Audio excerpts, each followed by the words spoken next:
Hello and welcome, friends. I am Gitanjali Banerjee, founder of Fertility Dost, and I'm here again with an interesting live session in partnership with UNS, Universal Nutraceuticals, and they have been bringing very good doctors so that we can reach out to all the places and all the couples, not only in the metros of India but all the other smaller cities.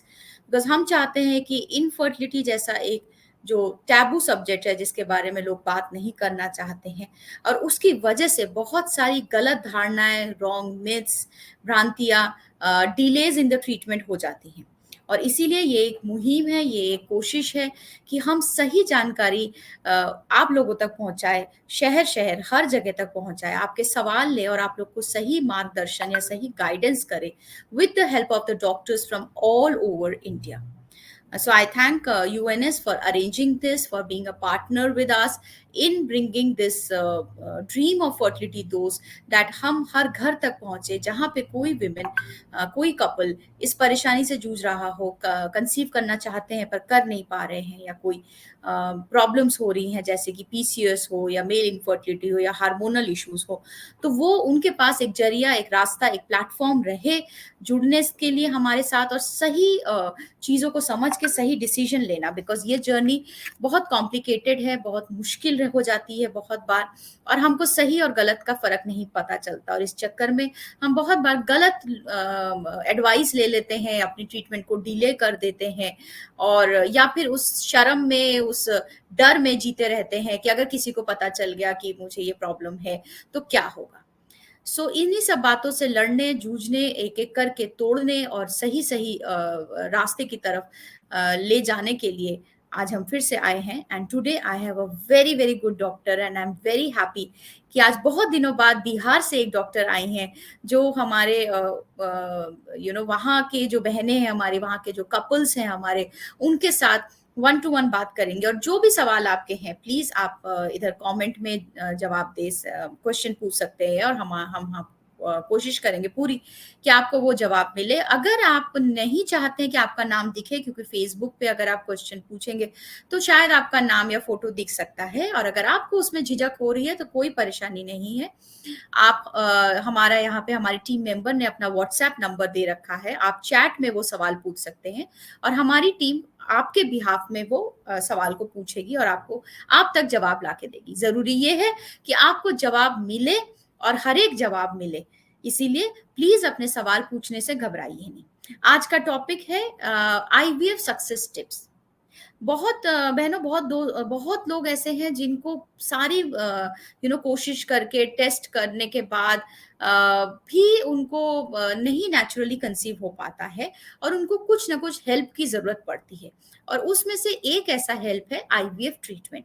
तो हम आज IVF treatment के कैसे successful करें, क्योंकि IVF treatment में बहुत failures भी होते हैं, तो कैसे हम उसको सक्सेसफुल करें, क्या टिप्स है और क्या ऐसी टिप्स हैं जिसकी वजह से आईवीएफ की शायद जरूरत ही ना पड़े, और उसके पहले के ही ट्रीटमेंट से हमारा जो गोल है, जो ऑब्जेक्टिव है एक हेल्दी बेबी पाने का, वो पूरा हो सके। तो आइए इन्हीं सब सवालों के जवाब ढूंढते हुए हम पहुंचते हैं एंड इनवाइट करते हैं डॉक्टर शशिवाला। नमस्कार डॉक्टर। नमस्कार गीतांजलि जी।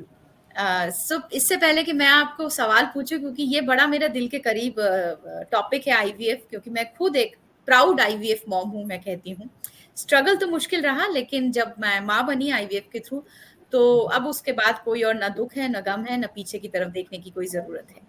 तो और मैं चाहती हूँ कि इन सब सेशंस के थ्रू और आपके थ्रू मेरी जो फ्रेंड्स हैं, मेरी जो बहनें हैं, वो लोग जो ये सेशन देख रही हैं और आईवीएफ कराने का सोच रही हैं या पर डर रही हैं मेरे ही जैसे, तो उनको कुछ आसरा भी मिले और कुछ सही सही जवाब मिले। So before I start everybody, I would like to introduce doctor Shashiwala. She is the director and chief consultant of Aveta IVF centre which is in Patna in Bihar. इनके और भी सेंटर्स हैं, रांची में, गया में सेंटर्स हैं, एंड जो डॉक्टर शशि बाला का सबसे ज्यादा हाईलाइट है, जिन पे उनको बहुत पसंद है काम करना और बहुत कॉन्फिडेंस है, और वो कहती हैं कि इस रास्ते से काफी कपल्स को उन्होंने हेल्प करा है, इस एंडोस्कोपी एंड लैप्रोस्कोपी। सो इस तरह की जो सर्जरीज होती है, and we get lot of questions on fibroids and the smaller things जहाँ पे ट्यूब ब्लॉक होती है। तो ये सारे सॉल्यूशंस जो है एंडोस्कोपी, लेप्रोस्कोपी और इस तरह के ट्रीटमेंट से हो सकता है। सो इसके बारे में और भी चर्चा करेंगे हम डॉक्टर से। So doctor, before I start, थोड़ा सा आप बताएंगे कि आप अवेता के साथ कैसे जुड़े हैं, कब से जुड़े हुए हैं, और आप तक कैसे पहुंच सकते हैं हमारे दोस्त जो बिहार में या पटना में आसपास रहते हैं। Thank you Geetanjali ji. Actually ये अवेटा आईवीएफ एक तरह से फ्रेंचाइजी है पहलाजानी आईवीएफ का, जो कि रायपुर में सिचुएटेड है। और वहाँ जो मैडम है डॉक्टर नीरज पहलाजानी, वो मुझे बहुत, मतलब मैं उनकी शिष्य रह चुकी हूँ, ऐसा कह सकते हो। और उन्हीं से मुझे प्रेरणा मिली, और हमने ऐसे फिर पिछले 3 साल से मैं अवेटा आईवीएफ चला रही हूँ यहाँ पटना में। ये गोला रोड मोड़ के पास स्थित है, बेली रोड में। Okay okay. तो चलिए, आप लोग को एड्रेस भी मिल गया और डॉक्टर शशि बाला और उनके गुरु के बारे में भी पता चल गया। So doctor Shashi Bala, will start with this कि पहली बात तो सबके मन में ये सवाल होता है, जैसे हम पहले भी चर्चा कर रहे थे लाइव शुरू होने के पहले, कि आईवीएफ कोई कराना चाहता ही नहीं है। तो मतलब किसी को अगर आप चॉइस दीजिएगा तो वो नहीं बोलेगा नहीं, अगर कोई और सोल्यूशन है तो करवा लीजिए, आईवीएफ ना करवाइए। तो क्या गीतांजलि और जी, ऐसी चीजें हैं? बेसिकली हम लोगों को ना चीजों को समझना पड़ेगा। देखो, प्रेगनेंसी या रिप्रोडक्शन है ना, एक एक बहुत बेसिक ह्यूमन नीड है। आप देखोगे कि सबको ऐसे बस हो जाता है, मतलब उसके लिए बहुत एफर्ट लेके जो लोग नहीं ट्राई करते हैं ना, उसके लिए बहुत पढ़ाई लिखाई या कुछ वैसा बहुत परिश्रम करने की जरूरत नहीं होती, ये बस हो जाता है। और वहीं साथ में आपको अगर बहुत ज्यादा जूझना पड़े उस मतलब वो आसान सी हो जाने वाली चीज के लिए, तो ये बहुत फ्रस्ट्रेटिंग होता है किसी भी कपल के लिए, है कि नहीं। और मान लो जैसे उसमें भी है कि हाँ, आप बहुत सारे एक सर्टेन अमाउंट ऑफ पैसा खर्च करो या पेन लो, और उसके बाद गारंटी हो, सिक्योरिटी हो ट्रीटमेंट के रिजल्ट में कि हो जाएगा। तो अनफॉर्चुनेटली अभी भी इतने सारे एडवांसमेंट होने के बाद भी, तकरीबन 44 साल होने वाले हैं आईवीएफ जब से शुरू हुआ है अब तक, बहुत सारे एडवांसमेंट है। Still, in spite of best of our efforts, no one can guarantee success. तो एक तो इसका कॉस्ट, ऊपर से इतना देखो, जो लोग भी आईवीएफ की तरफ आते हैं ना, ऑलरेडी हर तरह से जूझ के थक के हार चुके होते हैं, और अगर उनको यहाँ भी सफलता नहीं मिले तो उनका ये फ्रस्ट्रेशन और बढ़ता है।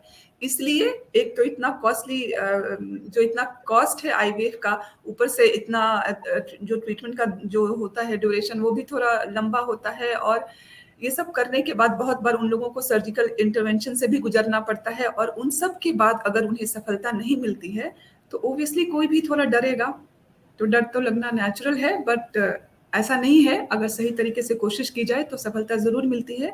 कुछ कुछ कपल्स को दोबारा कोशिश करनी पड़ती है या तिबारा कोशिश करनी पड़ती है, पर अगर अच्छे से किया जाए आईवीएफ भी, तो मैक्सिमम लोगों को पहली बार में ही सफलता मिलती है। सो क्या तरीका है, क्या वो जुगाड़ है, क्या वो तरीका है कि वो पहली बार में सक्सेस हो जाए? मैं तो उसी में इंटरेस्टेड हूँ, और मुझे पता है कि हमारी हाँ, कम्युनिटी भी उसी में इंटरेस्टेड है। तो हाँ, पहले इससे बिल्कुल। शुरुआत करते देखिए, जो कपल्स भी अगर आईवीएफ सेंटर में एंटर कर रहे हैं, तो हमें जितना भी अवेयरनेस है, बिकॉज मैं क्योंकि बिहार से बिलोंग करती हूँ, तो हमारे जो भी पेशेंट प्रोफाइल है, तो ये वो लोग अपने हिसाब से जो कन्वेंशनल ट्रीटमेंट होती है इनफर्टिलिटी के, उसके साथ साथ हर तरह के झाड़ फूंक इलाज छोटे मोटे कस्बों में अपने हर जगह से करा के जब वो थक जाते हैं, तब वो किसी आईवीएफ सेंटर में एंटर करते हैं। और अनफॉर्चुनेटली बहुत सारे कपल्स की डायग्नोसिस भी सही नहीं होती है, कुछ ना कुछ हैं। जी। कमियां रह जाती हैं। तो नंबर 1 इज थॉरो इवैल्यूएशन, कि आखिर उसको क्यों नहीं बच्चा हो रहा है, आखिर उसको क्यों आईवीएफ की जरूरत है, या है भी या नहीं है। तो ये पार्ट एकदम से इनिशियल फर्स्ट विजिट में है, अच्छे से थॉरली करके डिसाइड कर लेना है। अगर मान लो उनको आईवीएफ लगता भी है, तो वो उनको ये अच्छे से देखना होता है मैडम, कि जैसे उस पेशेंट को किस में दिक्कत है, मेल में है, फीमेल में है, किस लेवल पे है। मान लो यूट्रस के लेवल पे है, ट्यूब्स के लेवल पे है, या ओवरीज में ओव्यूलेशन के लेवल पे है, या कोई मेल पार्टनर से रिलेटेड प्रॉब्लम है। तो एग्जैक्टली कारण का पता लगाना इंपॉर्टेंट है। बहुत ज़रूरी है, क्योंकि अगर टारगेटेड अप्रोच रहेगा तो सक्सेसफुल होना ही है मैडम। कभी-कभी कुछ अनफॉर्चुनेट कपल्स ऐसे होते हैं जिनके केसेस में अनएक्सप्लेन्ड फेलियर भी होता है, बट उन केसेस में भी बहुत ज़्यादा हतोत्साहित नहीं होना है और उसको बिल्कुल से लगे रहना है और सफलता ज़रूर मिलती है मैडम। परफेक्ट, ये बहुत अच्छी बात आपने बोली है कि डायग्नोसिस, मिस डायग्नोसिस के केस ज्यादा होते हैं। अगर डायग्नोस टाइम से और सही से हो जाए तो शायद वो प्रॉब्लम बहुत जल्दी ही सॉल्व हो जाए। तो डॉक्टर, अगर आपके पास जो कपल्स पहुंचते हैं तो आप उनको क्या, मतलब क्या उनका प्रोटोकॉल रहता है, कैसे वो शुरू करते हैं, और कौन सी ऐसी देखो, चीजें हैं जो आपको लगता है कि वो शायद मिस डायग्नोस कर जाते हैं या फिर देर कर जाते हैं? हाँ, जैसे देखो 2-4 चीज़ें, मतलब 4-5 इम्पोर्टेंट चीज़ें मैं उसको मेल फीमेल में अलग-अलग करके बताऊँगी। जैसे अगर महिला आती है, तो मुझे जिस चीज़ में परेशानी होती है कि वो बहुत देर से आती है।